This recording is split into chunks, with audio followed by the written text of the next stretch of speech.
ইতিহাসের এমন এক যুদ্ধের গল্প আজ আমরা বলবো, যা ছিল এক অসম শক্তির বিরুদ্ধে একদল নির্ভীক সাহাবীর বীরত্ব ও সাহসিকতার অনন্য দৃষ্টান্ত। মাত্র ৩,০০০ যোদ্ধা নিয়ে তারা সেদিন ঝাঁপিয়ে পড়েছিলেন ১,০০,০০০ রোমান সৈন্যের বিরুদ্ধে, যে রোমানদেরকে বলা হতো তৎকালীন বিশ্বের সবচেয়ে বড় ত্রাস।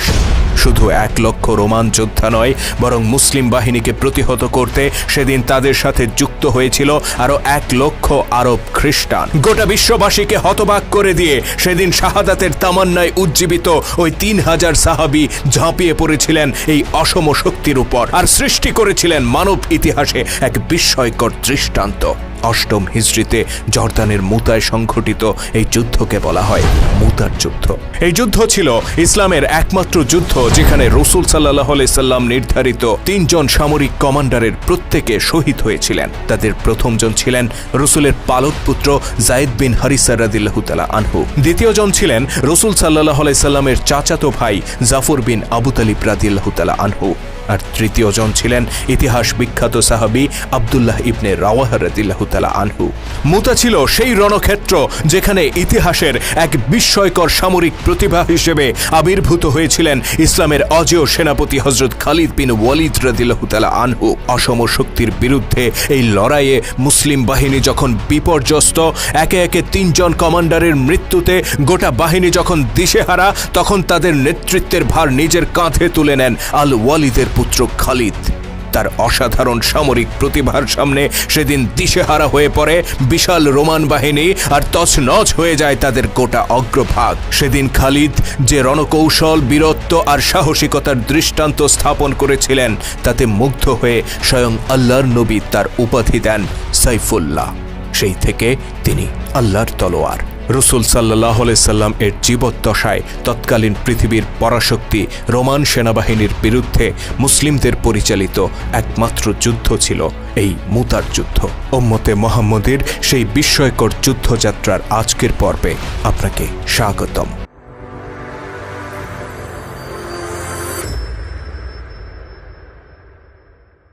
অষ্টম হিজরি মোতাবেক ৬২৯ খ্রিস্টাব্দ, মক্কা বিজয়ের কয়েক মাস আগের ঘটনা।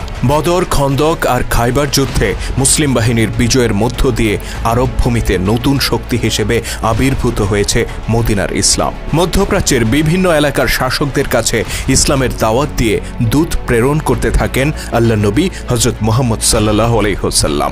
এরই অংশ হিসেবে হারিস ইবনে উমাইর রাদিয়াল্লাহু তাআলা আনহুকে তিনি চিঠি সহ পাঠিয়ে দেন তৎকালীন বসরার গভর্নরের কাছে। পূর্ব রোমান সম্রাট হেরাক্লিয়াসের পক্ষ থেকে গভর্নর হিসেবে বসরার শাসক হিসেবে তখন নিযুক্ত ছিলেন গাসসান গোত্রের গোত্রপতি শুরাহবিল ইবনে আমর গাসসানি। তিনি মুহাম্মদ সাল্লাল্লাহু আলাইহি সাল্লাম এর প্রেরিত দূতকে আটক করেন এবং সামরিক নীতি লঙ্ঘন করে তাকে হত্যা করেন।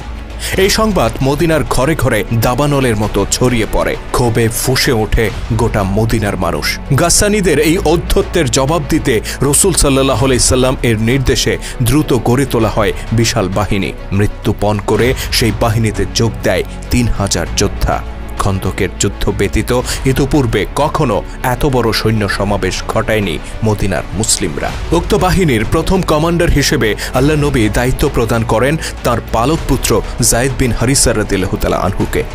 দ্বিতীয় কমান্ডার হিসেবে দায়িত্ব পান রাসূলের চাচাতো ভাই জাফর বিন আবু তালিব রাদিয়াল্লাহু তাআলা আনহু, এবং তৃতীয় কমান্ডার হিসেবে আব্দুল্লাহ ইবনে রাওয়াহা রাদিয়াল্লাহু তাআলা আনহু। অতঃপর আল্লাহ নবী বলেন, এদের প্রত্যেকে যদি শহীদ হয়ে যায়, তাহলে তোমরা নিজেদের মধ্যে আলোচনা করে পরবর্তী কমান্ডার নির্ধারণ করবে।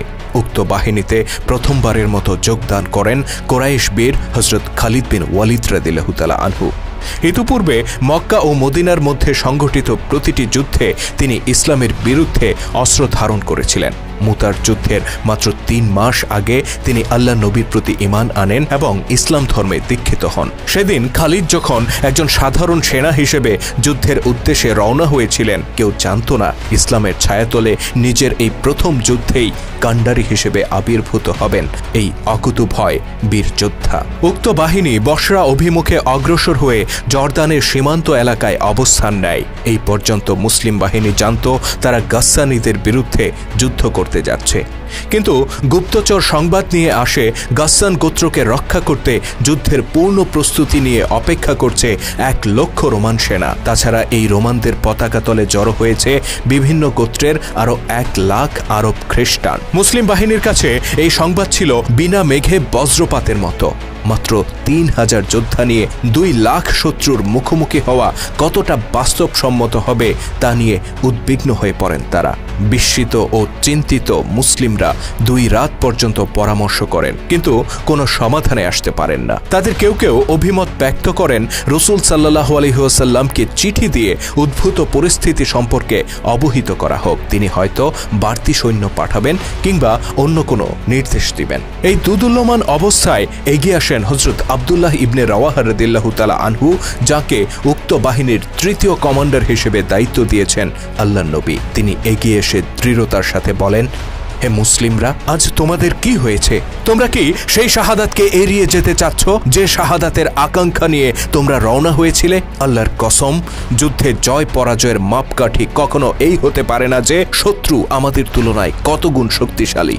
আমরা সেই সত্য দিনের জন্য লড়াই করি যে সত্য দিন দিয়ে আল্লাহ তাআলা আমাদেরকে গৌরবান্বিত করেছেন। কাজেই এগিয়ে চলো, হয় তোমরা বিজয়ী হবে আর নয় শাহাদাতের গৌরব লাভ করবে। অবশ্যই এই দুটি কল্যাণের যে কোনো একটি দিয়ে তোমরা লাভবান হবে। আব্দুল্লাহ ইবনে রাওয়াহার এই বক্তব্য মুহূর্তের মধ্যে বদলে দেয় সকলের মানসিকতা। শাহাদাতের তামান্নায় উজ্জীবিত হয়ে ওঠে গোটা মুসলিম বাহিনী।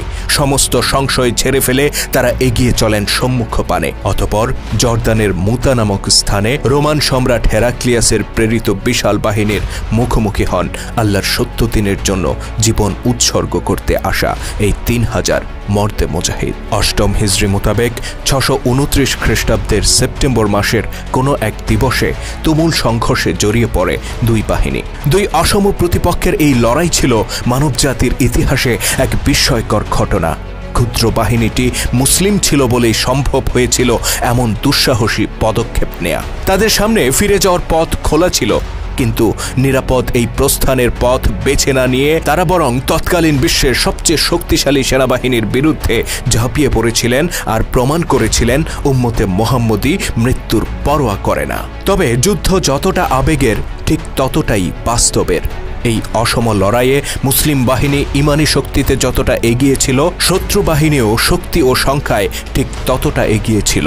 শাহাদাতের তামান্নায় উজ্জীবিত মুসলিম ফৌজও যুদ্ধ করতে থাকে ইমান আর সাহসিকতার উপর ভর করে। অন্যদিকে রোমান বাহিনী আর তাদের মিত্রপক্ষ যুদ্ধ করতে থাকে শক্তি ও সংখ্যার উপর ভর করে। ফলে যুদ্ধক্ষেত্র ভয়ানক রূপ ধারণ করে, বাড়তে থাকে উভয় পক্ষে ক্ষয়ক্ষতির পরিমাণ। যুদ্ধের এক পর্যায়ে শহীদ হয়ে যান রাসূল সাল্লাল্লাহু আলাইহি সাল্লাম এর পালক পুত্র মুসলিম বাহিনীর 1ম কমান্ডার যায়েদ বিন হারিসা রাদিয়াল্লাহু তাআলা আনহু। সাথে সাথে নেতৃত্বের দায়িত্ব গ্রহণ করেন 2য় কমান্ডার জাফর বিন আবি তালিব রাদিয়াল্লাহু তাআলা আনহু।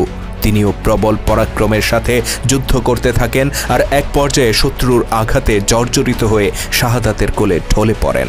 বলা হয়ে থাকে যুদ্ধ শেষে জাফর বিন আবু তালিবের শরীরে শত্রুপক্ষের 90টি আঘাতের চিহ্ন খুঁজে পাওয়া গিয়েছিল।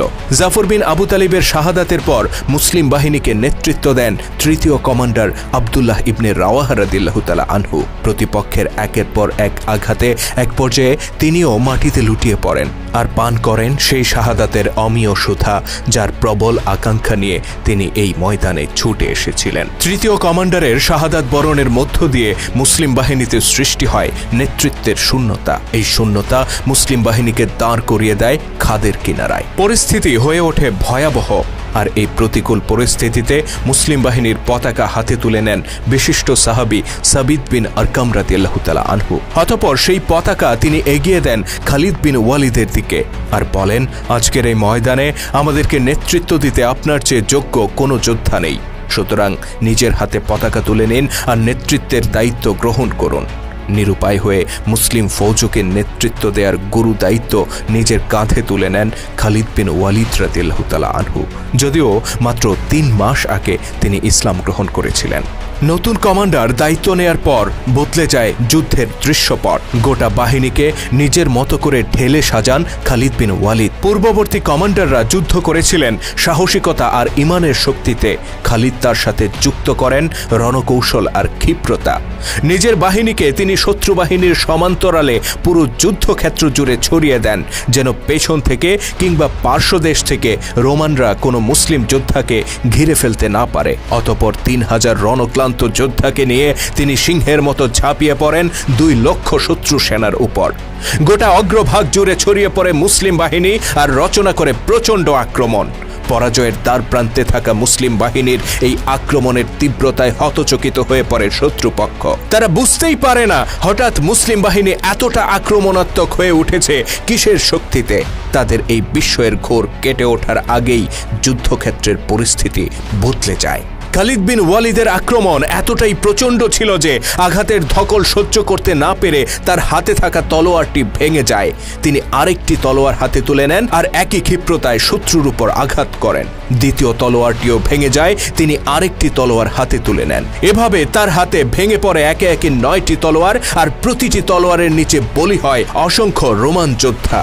কমান্ডারের বীরত্বের এই ঝলক দেখে বহুগুণে উজ্জীবিত হয় মুসলিম বাহিনী। পাশাপাশি তাদের মধ্যে ছিল পূর্ববর্তী কমান্ডারদের শাহাদাতের প্রতিশোধ গ্রহণের প্রবল তাড়না। তারা প্রত্যেকে তখন হয়ে ওঠেন আহত বাঘের মতো আক্রমণাত্মক, আর হতচকিত হয়ে পড়ে 2 লক্ষ খ্রিস্টান সেনা। তারা যুদ্ধবিরতির আহ্বান জানায় আর ফিরে যায় নিজেদের তাঁবুতে।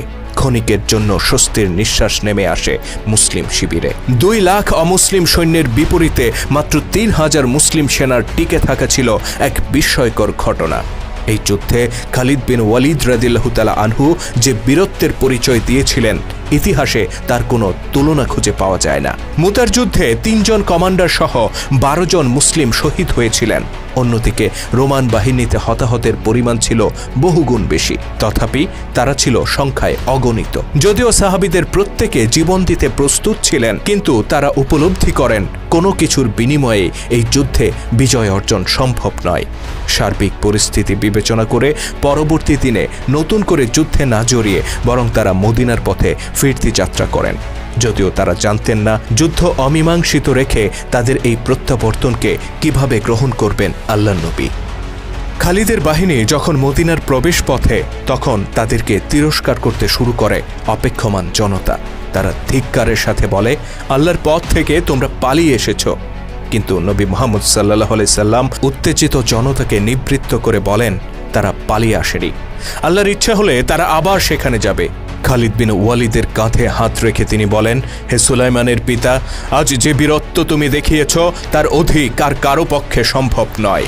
অতঃপর উপস্থিত জনতার দিকে তাকিয়ে তিনি বলেন, খালিদ হলো সাইফুল্লাহ, সে আল্লাহর তলোয়ার।